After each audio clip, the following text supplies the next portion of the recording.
Okay, do I look fat? Do I look fat? Oh, let me introduce us lah. I'm James, and this is Shuen. We worship in CBC PJ SS2. Okay, we've been married for many years already. I think 23 years. This year, yeah, this year. October, 23 years. Yeah. When? October what? 6. Yes. Okay. Okay. That's all. How did you both meet? Oh, you want to go? Okay, both of us we met in church. So is it 1998? 1998, right? Yeah, I was studying in college, so I rented a room just behind church. Yeah, so it was. Then I was looking for a church nearby. So my hometown friend told me about CBC CPAC. So that's when I ended up in CPAC Church lah. That's when I met James. So first day I came to church, I met Pastor Renaud, and Pastor Renaud brought me to Chaoyang and introduced me, right, to you and your sisters, right? Yeah. Then I continue. Yeah, that was the first time we met. After church, Pastor Renaud and Shuen, were as a visitor. He was sitting on another table. I was sitting with my normal gang lah, all the young adults. And then he brought her over and introduced us. But of course, not love at first sight lah. So we just hi, bye bye. Then I attended your cell group lah. Yes. Then after that, she attended our cell group. The time I think we still call it cell group lah. It was at Pastor Renaud's house, so very obviously, yeah. Then I was in a way I was a cell leader first, yeah. Okay. Next, what's the first thing you noticed about each other?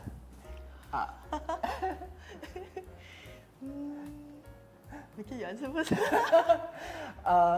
First thing, at the time she was very skinny, you know. Are you saying I'm fat now? Yeah. No. Not very skinny, but I mean she was very skinny. Okay. Yeah. So and she had very short hair at that time. So no, she looks like when I first met her, she was a very friendly person. A bit timid initially, yeah. Then as we got to know each other better through cell and opportunity to go out, then we actually then I found that we can click, we can talk, we can share. We enjoy spending time with each other. We used to go out younger days. We used to go out to Mama until like 3 o'clock in the morning. Yeah, nowadays cannot already And then then from there. Her care, her love, that she showed me, I really noticed that in her. Okay. Okay, for me, I noticed about James. I think what caught my attention was he can play instrument, guitar. Yeah, I mean not the first lah, but later part, Yeah, so I think I like guys that can play instrument, and then I think it's his sense of humor. He's like happy-go-lucky type, and also he's caring. So when I attended the cell group, he was the one fetching me, from SS2 to Pastor Renaud's house. Yeah, so that's when we spend time together lah. So over time, definitely, like he said, we really can click and spend that time together, and that's how. So the relationship, basically, the feelings slowly develop. Yeah, so it's not the love at the first sight type. Yeah. Okay, next question. Why did you choose to marry me?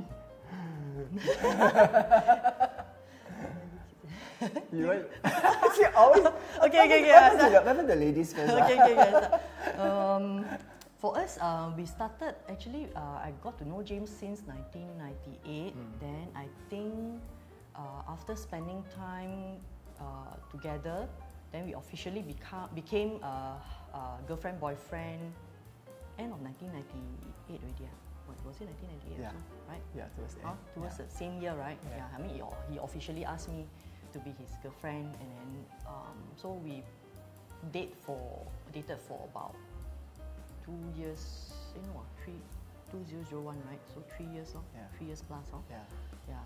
Before he proposed to me, yeah. So I think for me is I don't know, somehow for me, actually he's my first and last boyfriend. Yeah, before that I don't have ex-boyfriend.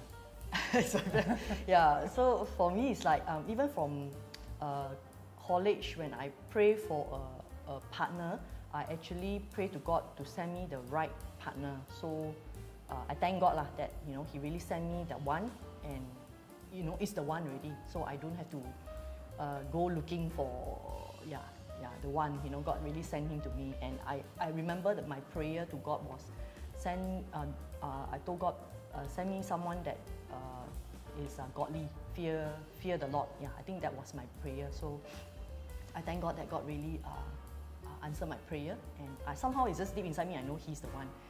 So when He proposed to me in church, it was very shocking and surprising as well, because He parked up with a few people, just that time we have first and second service, so it's after the first service. Then He proposed to me before the second service starts, so it was very, very touching, very, very, that's why I agreed to marry you. She was proposed in church, so before God, she cannot decline me. So I strategically, very smart, I put it there.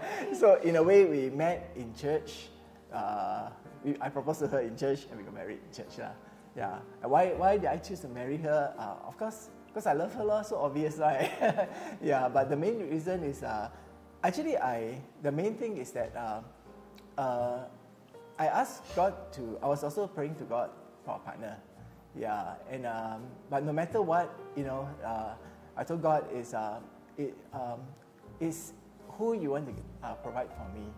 Yeah, and because I felt that whoever God provides, He will make it work, lah. Yeah. So of course there are characteristics I mentioned just earlier that already attracted me to her. The love, the care that she shows to people, and so on. Even being meticulous at things, and so on. And actually, the main thing is the care that she shows towards me, lah. Always asking how am I and things like that, lah. Yeah. But of course, the main thing is, of course, our love for each other. That's the reason why we get married, right? Love conquers all. Yeah. Okay. How do you create quality time together when things feel hectic? It's not I answer, but jokingly, staycation. Everybody knows that we like the staycation a lot nowadays. But how do we create quality time when things get hectic? One thing is that I think we share a lot of things quite common. That's why God provided us to be together, because we can click in our activities. We like to exercise together. We like to go shopping together. We like to watch TV together. So the similarities are there. So a lot of times, I think in terms of hecticness in life, I think we don't really let it pressure us, because we got our so-called go away, get away things, and release things to do. Yeah. Then of course, at times of distress, definitely, we always turn to God. Yeah. Of course, it shouldn't be always that way only, lah. But we also spend time praying when times are needed to be prayed for, and so on. And also, I think we also make effort to have our me time. So I have my me time to go and spend time with my friend. I have my girlfriends and friends that I catch up, my sisters. Things that I want to do, be it facial, massage, So he's supportive of what I do, and he doesn't stop me from doing things that I like to do. Other than, we can do things together. And he also has his me time, which is Pokemon. He plays Pokemon all the time. Oh no, the secret is out. and I didn't stop him from playing Pokemon. That's quality time, right? Correct? Yes, I need, okay. And don't share any more secrets. Do you often disagree with one another, and how do you work through it? Do we often disagree? No, actually, surprisingly, I think we don't disagree. I mean, we have our disagreement, but we don't quarrel badly. Somehow, maybe because of his character, he's happy-go-lucky. He's more relaxed. I admit that I'm more tense and more kanchiong type. But I think over the years, and now as we even are older, I notice both of us also, especially me, I tend to take things more calmly and coolly, I hope, right? And look at things differently. That's why I think over the years, spiritually, I actually pray to God. I always pray to God to ask God to teach me how to look at things from God's perspective, rather than my perspective. And when I get upset with certain thing, don't straight away shoot out, you know, like release it, hold it back. So like that day, we went and tapao a packet of mixed rice. Then he passed to me. I was sitting at the back because there's a sound at the back of our car. I want to find out like where did the sound come from. So I was sitting at the back. Then he came in, he passed me that plastic. And he, very fast like it happened, just 1 second, then he slipped. I didn't hold it, then he released. So the whole chafa, the curry, all dropped into the car. Of course, I think my first reaction before that was, dear, why did you do that? Why did you know? It's like they put the blame on him, but I didn't, you know. I was like, oh no, the chafa, the steam egg all came out, you know, like. So then, like, we can actually laugh it out, you know, like, okay lah, no big deal lah. The most just go back and take out the whole carpet and wash it, you know. So I'm glad lah. I mean, as I think back that day, I was like, put a bag on myself. Like, I didn't freak out. You know, it's no big deal. Like, what could the worst happen, right? So so this is what I learned over the years. Okay. Anything you want to add? Yeah. In our earlier days, I have to validate this. In our earlier days, the best way to avoid disagreement is always say she's right. But even when, in the younger days, even when you say that, you also will kena. Because you say, you don't agree me for the sake of agreeing, okay?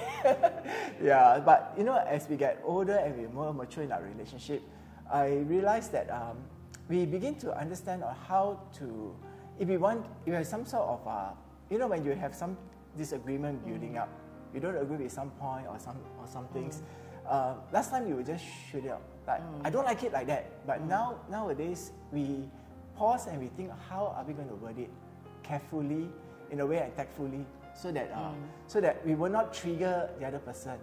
Yeah. So sometimes I will just tell her, I'm going to tell you something. You don't get too emotional about it. It's just my opinion. But and then I realized that it doesn't create trigger that. Yeah, the emotion of want to fight back and so on.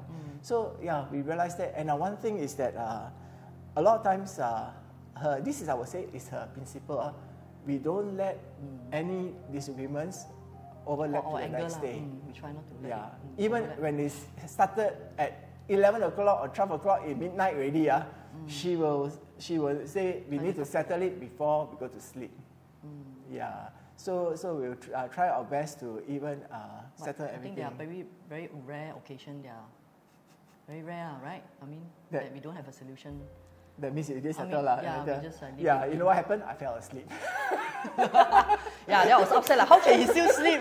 Despite the... Because the agreements, when we were on the bed already, then I fell asleep. Then the next morning she said, wait, how come you fell asleep? Yeah, so we try to settle everything by the end of the day, actually. We don't let it overlap because we don't want it to build up. Okay. Yeah. What advice will you give your younger selves about marriage? You want to share? I share. Okay, I share. I think the advice I will give is that when you're married to a person, as a single person, you're living by yourself, by your terms, by your conditions. But once you're married to another person, you two become one.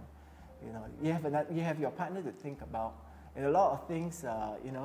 Whatever you do, the consequences, actions that you do, might also affect your the other half. So communication very important. Yeah, that's why we have to be transparent. You have to share with that person openly. Yeah, even though you might think that what you're going to share might offend that person. That's why, as I say, even our younger selves, we also fell in that trap. But as you get older, you begin to realize that how to word things tactfully so that you will not trigger your partner to act defensively. So I would say open communication, care, understand each other better. Yeah, once you understand your partner, you will know what are the things to say and what not to say. Or what will trigger lah. Yes, and you take photo, make sure the person looks slim. Yes. Yeah. Your thoughts?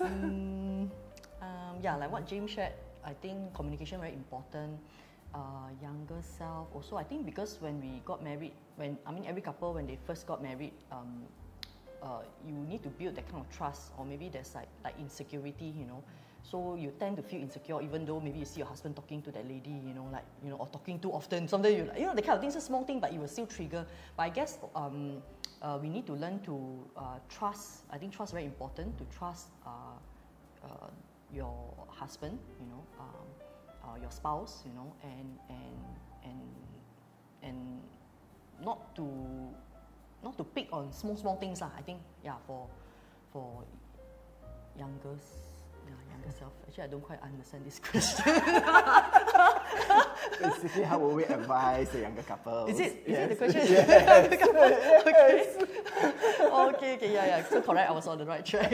Yeah, I think so. The trust, the communication, and also not to pick on, because I know for ladies we can be very emotional, very sensitive, and then we sometimes can pick on petty things lah. So as I look back at my younger days, and now definitely, maturity has helped a lot now and then, then maybe you pick on small things, you get upset, but now sometimes he just chuck the dirty clothes also, never mind lah, close one eyes lah, you don't want to pick that kind of fight over small things. You learn to let go. So I think, So as I mentioned, because you're not alone, you're living with a partner now, and your partner has different habits than you. So learning to accept one another, but yet learning to accommodate to that person by changing for yourself also, for the better also. Accept each other's weaknesses as well, right, and strengths. And the only way to do that is communicating. If you don't communicate, then you won't get through. So it's like, the story of the old man husband give the wife the chicken wings all the time, and the wife said, "Why you always give me the chicken wings?" He said, "I thought this is the best part. I like it. That's why I give to you the best part." Correct. So, I don't know, should I share or not? Like for him, he likes people to scratch his back, right? For him, he likes it. So, if I scratch his back, he find it like very, very nice, very comforting. Then because he like it, right, and he will tend to want to scratch my back, but I find it irritating.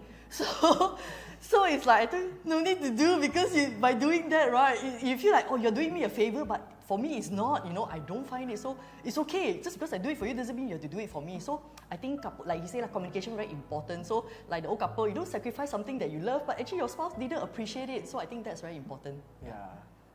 She did tell me about that. Then only I realized, she don't like to be scratched. So nowadays, it always in my mind. It's automatic because I like it. Okay, question 8. How do you think a marriage enrichment conference could help couples like you? Marriage enrichment conference. I think it's because from the conference we will learn and we will hear stories from whoever the speakers are or the couples are. So definitely there'll be, I'm sure there'll be new things that we have not heard of or seen. Things that we can improve on.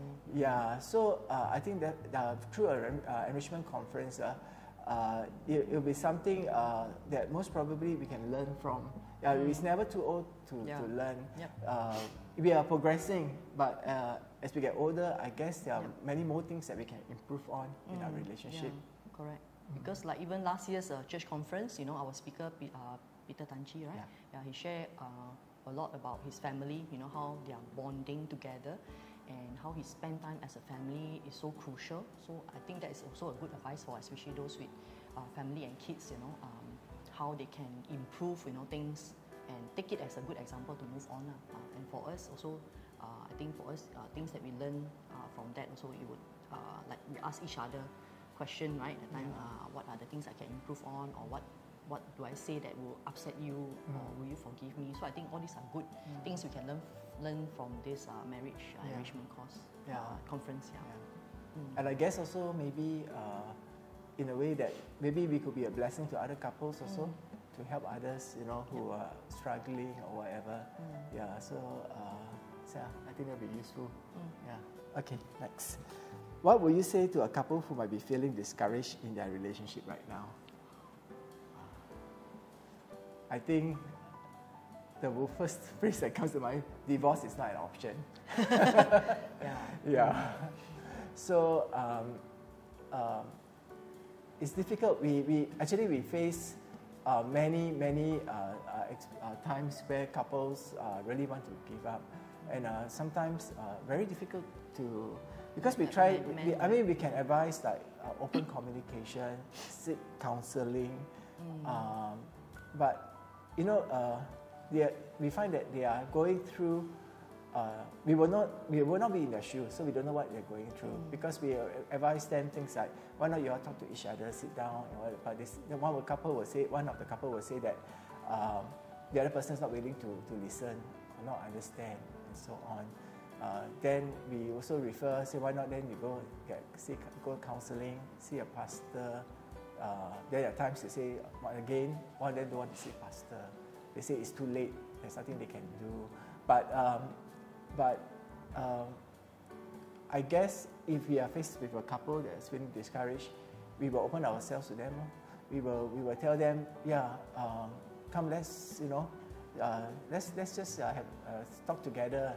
Find out what is the reason why you are feeling there is some brokenness in your relationship with one another. Yeah, if it's something very difficult to do. I think the word to say to a discouraged couple would be don't give up. Don't give up on your marriage. Yeah. God has placed you both together for a reason. There will be phases in your journey that is good times and there are bad times. It's definitely not easy, but I believe the core of it is to really spend time with God, because only God can restore marriage. Because I've heard of friends or even family have shared with me before. I've seen God restore the marriage that before that you thought really is impossible to even mend that brokenness, for that couple. But somehow God works miracle, and that couple, the wife actually took time to really spend time with God. And rather than keep on putting the blame on the husband, she chose to look at herself, and let God change her first. Yeah. So I think a lot of times couples, we always, or even human, we tend to want to blame, always finger pointing at the other person. Yes. But we forgot that rest of the finger pointing at us. So I think I always believe for myself also, rather than sometimes even we quarrel, I can say, hey, it's his fault, but actually I learn to look at myself also, because I believe whether be the wife or the husband, you have a role to play, So I believe God can restore a broken marriage, and don't give up. That's what I would say to them. Yeah. And also restoration will take time, It's not something that's overnight. If it's something that's overnight, that means they were discouraged for something very, very very small. That means if we can restore. So if it's something more major, it's not immediate. So it takes effort and time. Oh, okay. I think that's it. Oh, we are done. Is it fast? I tell you, this session is a lot of laughter and a lot of joy. Is it? So they can come together. Okay, Yes. Is it very fast? I think we are very fast. 20 minutes, we are done. Did we talk already. too fast? It's okay. It's good, right? Yeah, because I don't want to be like so chong hey. I don't like chong hey. I like straight to the point. chong hey actually. I want to straight to the point, rather than you go wrong. Your story, you can also visualize, not just talking about principles. I think what you share your story is very real, and then we can find got key content right? Can at least as long as got content to share Wow, thank you so much. For me, not for you. It's okay, you give me so many flowers already. You can. Ayo, thank you. Why so hard,